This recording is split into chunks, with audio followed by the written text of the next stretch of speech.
Atmosferë e gjallë, interesi madh dhe dizajne moderne pafund është hapur sot panairi i mobiljeve në arenën Boris Trajkovski në Shkup, ku për 5 ditë me radhë nga 25 marsi deri më 29 mars, vizitorët do të kenë mundësi të njihen me trendet më të reja të mobilimit. Drejtoresha e panairit të Shkupit, Daniela Gligorovska, theksoi se është një traditë në Shkup, por që ka pasur edhe një ndërprerje disa vjeçare si pasojë e pandemisë.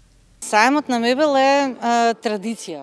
Është një traditë në Shkup dhe njëkohësisht traditë edhe në vendin ku organizohet. Ka pasur edhe një ndërprerje disa vjeçare, pjesërisht si pasojë e pandemisë, gjatë së cilës pati edhe një ndryshim të lokacionit. Këtë vit për të 4-ën herë radhazi, po mbahet në vazhdimsi dhe si organizator mund të themi se jemi të kënaqur me mënyrën si po zhvillohet organizimi dhe me numrin e ekspozuesve dhe një ofertë shumë më të mirë të mobiljeve. Mendojmë se vizitorët që do të vinë, zakonisht rreth 15.000 do të jenë të kënaqur dhe do të kenë mundësi të zgjedhin vërtet atë që u nevojitet.